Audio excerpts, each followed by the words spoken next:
Wahisemo neza wewe ureba Minembwe TV. Uyu ni umwanya makuru ariko mbere yo kurambura ndore zimwe mu ngingo z'ingenzi tugiye kugaruka mu kanya. M23 yageze mu misozi y'itombwe yigarurira imihana igera kuri 6. Leta ya Kongo mu biganiro na M23 mu yinga itaha. Inama idasanzwe y'abakuru b'ibihugu bigize umuryango w'iterambere ry'ibihugu bya Afrika yo majepfo SADC iraterana bakoresheje ikoranabuhanga video conference kuri aka kane yige ku kibazo ca Republika Demokarasi ya Kongo. Aya n'ayandi ni mu kanya gato tukure kuri Minembwe TV. Ikaze n'amakuru mwateguriwe kandi mugiye kugezwaho na Nkunda. M23 yageze mu misozi y'itombwe aho yigaruriye imihana igera kuri 6. Umutwe wa M23 kuri aka gatatu wigaruriye imihana 6 yo mu misozi miremire y'itombwe mu ntara Kivu y'Amajepfo. Ni imihana irimo wa Gashama, Gitembe, Gahusi, Murambi, Bibangwa na Gitoga, aho ni muri Rurambo nkuko amakuru aturuka muri Republika Demokarasi ya Kongo abivuga. M23 yigaruriye iyi mihana nyuma yo kwikuramo ingabo za leta ya Republika Demokarasi ya Kongo n'abarimo ingabo z'u Burundi zigwana ku ruhande rwa leta Kinshasa. M23 yageze muri iyo misozi iri mu burengerazuba bwa Minembwe nyuma y'iminsi mike ingabo za leta ya Kongo zigabye ibitero by'indege mu gace ka Minembwe. N'ibitero byibasiye ikibuga cy'indege cya Kiziba hakunduka amazu make n'amasomo. Uyu mutwe wakomeje kwigarurira uduce dutandukanye tw'intara Kivu y'Amajepfo mu gihe leta ya Republika Demokarasi ya Kongo ibicishije muri Angola iheruka gutangaza ko yiteguye kuja mu mishikirano na M23.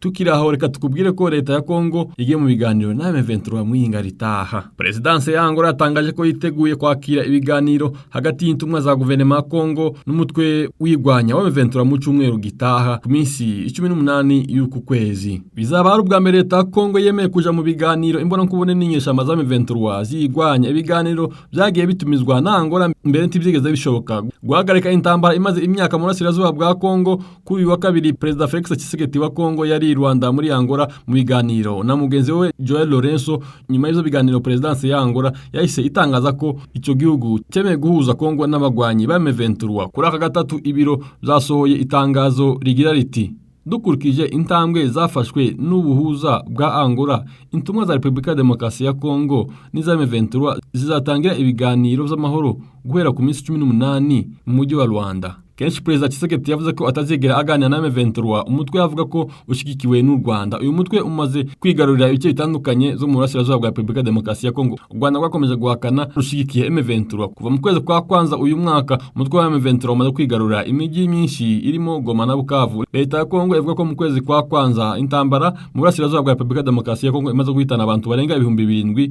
N'umubare ariko utaremezwa n'impande zidafite aho zihogamiye. Reka amakuru yacu tuyakomeza kuri iyi nkuru ivuga ngo inama idasanzwe y'abakuru b'ibihugu bigize umuryango w'iterambere ry'ibihugu bya Afrika yo mu majepfo SADC iraterana bakoresheje uburyo bw'ikoranabuhanga video conference kuri aka kane kureba ikibazo cya Kongo. Iyi nama iyoborwa na President Emmerson Mnangagwa wa Zimbabwe ukuriye SADC iraganira ku kibazo cy'ingabo z'uyu muryango zoherejwe mu butumwa buzwi nka SAMIDRC ziheze igoma. Inama y'uyu munsi iragezwaho imyanzuro y'inama ya Organe Traiko, urwego rureba ibya politike n'umutekano muri SADC, yateranye na kane gashize ikuriwe na President wa Tanzania Samia Suluhu. Urwo rwego yize ku kibazo cy'ingabo za SADC ziri muri Republika Demokarasi ya Kongo. Abasirikare bikeka ko barenga 1000 boherejwe n'ibihugu bya Afrika y'Epfo, Malawi, Tanzania bari mu bigo birigoma no mu nkengero zayo ahitwa mu Bambiro aho barinzwe n'umutwe wa M23. Abo basirikare bari barojwe n'ibi bihugu gufasha igisirikare cya Kongo bashize intwaro hasi nyuma gutsindwa urugamba rwo kurinda umujyi wa Goma wafashwe na M23 mu mpera z'ukwezi kwa kwanza. Kuva uwo mujyi wafatwa ahazaza habo basirikare ntabwo hasobanutse neza. Mu kwezi gushize umutwe wa M23 wemeye ko imibiri 14 yabo muri Afrika y'Epfo baguye ku rugamba nabo bari bakeneye ubuvuzi basubizwa mu gihugu cyabo biciye mu Rwanda bakaja kuvurwa. Kuba abo basirikare bakirigoma no hafi yaho barinzwe na M23 ukwezi kurenga nyuma yo gutsindwa ku rugamba na M23 ntibivugaho rumwe. Kimwe mu bibazo bivuga kuri ubu ni ukuba ikibuga cy'indege cya Goma kigifunze. Imiryango ifasha itandukanye irimo n'umuryango w'abibumbye irimo gusaba ko iki kibuga cy'indege gifungurwa kugira ngo muri iki gice cya Republika Demokarasi ya Kongo hagezwe imfashanyo y'ubutabazi n'imiti itandukanye. Ikibuga cy'indege cyangirijwe n'imigwano yakibereyemo mu ifatwa ry'umujyi wa Goma. Mu gihe cyafunzwe ku mpamvu z'umutekano, leta Kinshasa igomba gutanga uburenganzira bugendanye n'ivy'indege mpuzamahanga za gisivile kugira ngo zigwe ku kibuga cya Goma. Tibizwi neza nimba ubwo burenganzira bwaratanzwe. M23 ikaba ariyo itaremera ko ikibuga cy'indege gifungurwa. Reka amakuru yacu turakomeza kuri inkuru ivuga ngo ingabo ziri ku rugamba zahawe uburyo guverineri wa Kivu y'Epfo nyuma yo guhura na Tshisekedi. Ingabo za leta ziri ku rugamba n'umutwe wa M23 mu ntara Kivu y'Amajepfo zahawe uburyo kuko bitangazwa n'ibiro za Perezida wa Repubulika Demokarasi ya Kongo bisubiramo guverineri w'iyo ntara nyuma yo kubonana na Perezida Felix Tshisekedi. Kuri aka gatatu zari ku nshuro ya kabiri mu mayenga abiri ashize guverineri Jean-Jacques Purusi Sadiki yakiriwe i Kinshasa mu biro za Perezida wa Kongo. Intara ayoboye umugwa mukuru wayo Bukavu n'ibice bimwe byayo bigenzurwa n'inyeshyamba za M23. Leta ya Kinshasa n'ibihugu bimwe zo mu Burengerazuba bivuga ko M23 ifashwa n'u Rwanda, ibyo u Rwanda na M23 byakomeje guhakana. Ibiro bya Perezida wa Kongo bivuga ko guverineri Purusi yabwiye Perezida Felix Tshisekedi uko ikibazo cy'umutekano cyifashe mu ntara ategeka. Mayenga abiri ashize ubwo yakirirwaga i Kinshasa, guverineri Purusi yatangaje ko akorera mu mujyi wa Uvira aho yahungiye avuye i Bukavu, kandi Perezida Felix Tshisekedi yamutegetse gukomeza gukorera mu mujyi wa Uvira. Nyuma yo kubonana na Perezida ejo na gatatu, guverineri Purusi yavuze ko Perezida Tshisekedi ashize umuhate kugira ngo iyo ntara isubirane ubusugire bwayo, kandi ko ingabo ziri ku rugamba ubu zifite uburyo zikeneye kuko ibiro za Perezida bibitangaza. Asubirwamo agira ati uburyo bukenewe n'ingabo zacu zirimo kugwana bwaratanzwe. Hagati aho mu ntangiriro z'uku kwezi AFC M23 yashizeho Emmanuel Birato nka guverineri w'intara Kivu y'Amajepfo n'abamwungirije babiri. Umutwe wa M23 ugenzura ibice bitandukanye muri teritwari za Karehe, Kabare, Warungu, Uvira na Mwenga, mu gihe uruhande rwa leta ya Kongo go rugenzura ibindi bice byo muri teritwari za Uvira n'umujyi wa Uvira, Mwenga, Fizi na Shabunda. Minisitiri w'ingabo wa Uganda Jacob Obethe yahakanye ibyo umugaba mukuru w'ingabo za Uganda General Muhoozi Kainerugaba n'umuvugizi w'igisirikare cya Uganda UPDF Brigadier General Kulaige barutse kuvuga ko ingabo za Uganda zoherejwe muri Sudane. Ku minsi 11 kwezi kwa gatatu uyu mwaka turimo, General Muhoozi ndetse na Brigadier General Kulaige batangaje ko Uganda yohereje ingabo zo mu mutwe udasanzwe muri Sudane y'Epfo mu mujyi wa Juba mu bikorwa byo gufasha ingabo za leta gucunga umutekano. Inteko ishinga amategeko yahise itera hejuru yibaza impamvu habayeho igikorwa nk'icyo cyo kohereza ingabo itamenyeshejwe ndetse nta burenganzira yatanze nk'uko amategeko abiteganya. Abadepite batandukanye bavuga ko nubwo inteko ishinga amategeko iri mu kiruhuko, imyanzuro nk'iyo ikomeye igomba kubanza kwemezwa nabo.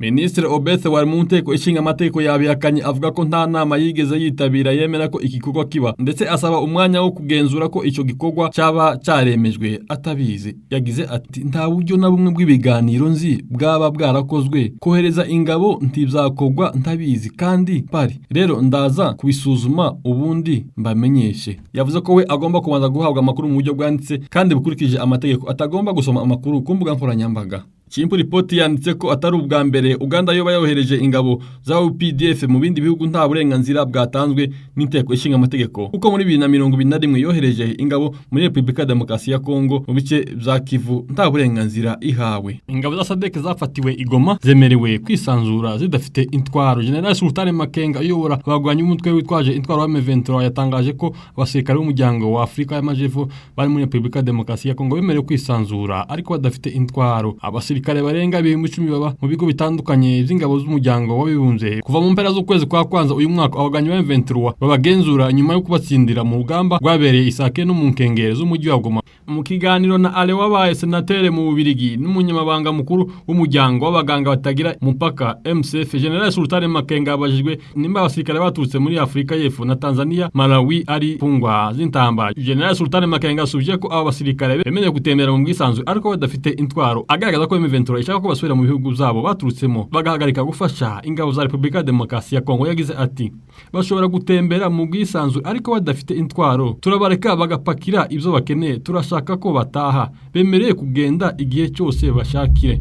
Ubuyobozi bw'ingabo zaho nibwigeze gutangaza ko hari abasirikare ba RDC bagera ku 200 bahungiye mu bigo zabo nyuma yo gutsindwa urugamba rwabereye mu nkengero z'umujyi wa Goma mu kwezi kwa kwanza. General Sultan Makenga yagize ati uyu munsi bavuga ko ari 1200, abandi 800 bari hehe? FARDC wazalendo na FDLR bihishe mu baturage niho bateza umutekano muke mu mujyi. Mu mpera z'ukwezi kwa kwanza abagwanyi ba M23 bagiye mu bitaro bibiri biri muri Goma bata muri yombi abasirikare 131 ba RDC bari bazishemo. Gusa ishami rya Loni rishinzwe uburenganzira bwa kiremwamuntu ryo ryavuze ko ari abagwayi b'abasivile bashimuswe. General Sultan Makenga asobanuye ko abafashwe ari abasirikare bahoze mu ngabo za Repubulika Demokarasi ya Kongo bigiraga abagwayi cyangwa se abaforomo, agaragaza ko batari bakwiye kuba bari mu bitaro. Ati abahoze mu ngabo za RDC bigiraga abagwayi cyangwa abaforomo twasanzemo intwaro 14. Abakozi b'ibitaro nibo batumenyesheje iki kibazo, twafashe abatari bakwiye kuba mu bitaro. Uyu mugwanyi yatangaje ko ibitaro bizoguma birimo inkomere z'abasirikare ba FARDC ariko M23 ntigeze ibakoraho. Yagize ati hari abasirikare ba FARDC bari mu bitaro mu mujyi kandi titubakoraho, wabigenzura nawe. M23 yafashe umujyi wa Goma ku minsi 27 y'ukwezi kwa kwanza nyuma y'urugamba rw'iminsi 3 rwabereye mu nkengero zawo na Sake. Nyuma ya Goma tariki ya 16 z'ukwezi kwa kabiri yafashe Bukavu mu ntara ya Kivu y'Amajepfo. Reka amakuru yacu tuyasoreze kuri iyi nkuru ivuga ngo yatawe muri yombi azira gushinga station ya polisi. Aho ni muri Kenya. Polisi yo mujyi wa Orderete yo mu gace ka Uasine Gishu yataye muri yombi umusore witwa Coline Letiki w'imyaka 26 warumaze amezi arenga 6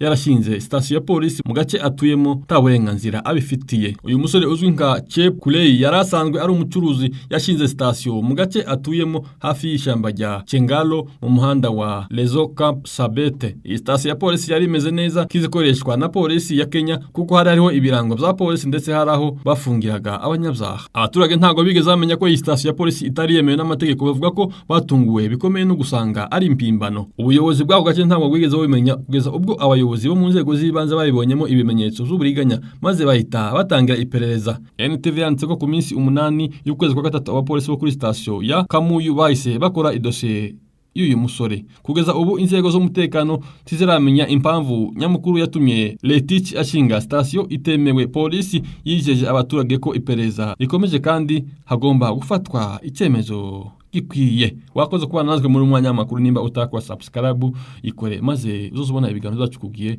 Minembwe TV. Kunda Yona Dusera.